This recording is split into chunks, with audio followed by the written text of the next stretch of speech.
kalau saya ngomong ini kira-kira responnya gimana ya dia ya. Terus apa yang harus gue sampaikan? Pada intinya meluangkan waktu itu penting agar di dalam memori atau kehidupan manusia itu selalu ada sosok individu atau seorang teman di dalam hidupnya yang selalu menemani dalam kehidupan sehari-hari. Welcome on board Akmaliansyah Official Channel. Oke, kita ketemu lagi di channel Akmaliansyah Official. Kali ini kita akan membahas tentang 5 cara membangun hubungan kepercayaan antar teman. Ya, gimana sih? Nah, apa aja gitu. Nah, tapi ngomong sebelum kita ngelanjutin pembahasan ini, cukup lama juga ya, udah lama nggak ada video gitu kan. Nanti di akhir video ini gua mau minta sama kalian kira-kira kedepannya gue akan membahas apa lagi ya, tentang psikologi, edukasi, atau hobi yang seperti apa gitu. Nah, terus 5 cara membangun ini, yang pertama apa? Yaitu dengan cara yang jujur. Nah, jujur ini agak berat ya, walaupun kita udah jujur tetap aja jelek gitu loh di mata teman untuk membangun kepercayaan. Nah, makanya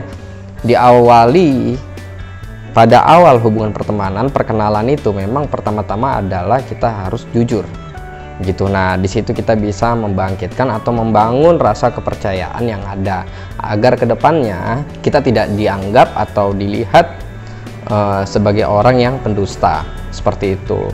Nah, jujur sendiri ini dalam sekali pembahasannya karena tidak semua orang bisa menerima kejujuran gitu. Contohnya, nggak usah hubungan pertemanan deh, mungkin yang sering kali kita temui adalah terhadap hubungan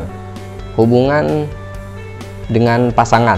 Nah, dengan pasangan biasanya ya dalam hati nih gue udah enak sebenarnya gitu, tapi lagi-lagi kita emang harus muji gitu loh, menggombal. Nah, ini kan bohong gitu loh.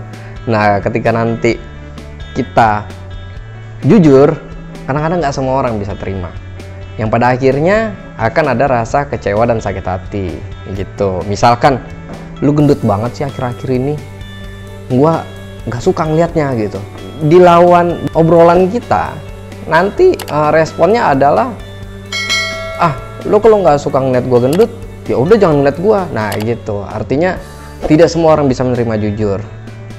Jujur itu komunikasinya harus dengan yang baik. Nah, dengan cara yang baik benar, kalau tidak dengan cara yang baik itu akan menjadi hal yang salah. Contohnya seperti itu. Nah, artinya ada komunikasi yang membangun gitu. Nah, di dalamnya baru diisi dengan kejujuran seperti itu. Nah, yang berikutnya ya, poin yang kedua. Poin yang kedua itu selalu ada. Nah, di dalam selalu ada ini meluangkan waktu gitu. Nah, memang agak berat ya, karena semakin tingginya usia kita, semakin tinggi juga jam terbang atau aktivitas kita, maka jarang sekali kita bisa meluangkan waktu gitu kepada seorang teman. Tapi itu penting gitu, walaupun 5 menit, tidak harus bertatap muka gitu. Dianggap selalu ada itu ketika kita bisa meluangkan waktu ya 5 menit. Mungkin kalau memang 5 menit itu menjadi berharga, ya boleh dilakukan juga gitu. Dan dari lawan komunikasi kita pun pasti merespon dengan positif, apalagi kita selalu ada di waktu yang susah maupun waktu yang senang. Tapi fenomena sosial yang kita sering temui adalah ketika susah banyak orang yang selalu menghindar gitu, apalagi dari lawannya juga ketika waktu senang pun selalu hilang-hilang gitu, diem-diem. Apa bahasa kita ya biasanya ya, bahasa anak remaja tuh, lu senang sendirian aja gitu kan. Nah, itu salah satunya. Jadi pada intinya meluangkan waktu itu penting gitu agar di dalam memori atau kehidupan manusia itu selalu ada sosok individu atau seorang teman di dalam hidupnya yang selalu menemani dalam kehidupan sehari-hari. Itu penting. Nah, poin yang berikutnya adalah saling mengisi. Saling mengisi itu misalkan temennya itu ada kekurangan, yang ini ada kelebihannya. Nah, seperti tangan kanan dan tangan kiri saling mengisi. Nah, saling mengisi ini adalah saling memenuhi kekurangan masing-masing di antara individu yang ada. Misalkan gue mau ini nih bikin video nih, misalkan gitu. Dan si A misalkan tidak ada tripod gitu, dia butuh tripod. Nah, ternyata temennya ada gitu. Nah, dia mau minjamkan. Artinya ada kekurangan yang dipenuhi oleh masing-masing individu. Nah, ini bisa membangun kepercayaan seorang teman. Nah, lagi-lagi misalkan yang sering kita temui adalah uang kali ya. Nah, ini uang nih trustnya memang harus dalam, karena kalau untuk nominal yang besar mungkin agak berat ya. Kecuali ya nominal yang kecil, mungkin kita sering ya melihat orang bersedekah di jalan gitu kan dengan nominal-nominal angka yang kita sendiri tidak tahu ya, tapi yang sering kita temui adalah 2000 misalkan gitu. Kalau teman minjem dengan nominal yang kecil biasanya teman mau aja, tapi kalau nominal yang besar, nah ini diawali dengan kepercayaan gitu, membangun kepercayaan di awal ketika kita kenal dengan seorang teman. Misalnya kita lagi butuh, nah teman mau memenuhi itu. Nah, lagi-lagi disinilah poin penting yang namanya saling mengisi. Nah, saling mengisi kekurangan seperti itu. Nah, terus meluangkan waktu ini terkait tadi poin yang kedua, selalu ada. Nah, meluangkan waktu untuk beraktivitas bersama, kemana, untuk mencari apa gitu ya, gitu, dengan kategori positif seperti itu. Aktivitas-aktivitas yang bisa membangun kepercayaan seorang teman gitu. Nah, terus terakhir, nah yang terakhir nih ya, untuk bisa saling mengoreksi. Nah, mengoreksi ini dibutuhkan kecerdasan dalam mengenal hubungan pertemanan. Apakah kalian kenal dengan individu satu dan individu yang kedua dan ketiga, keempat, atau ya bagaimana kalian mengenal lingkungan kalian.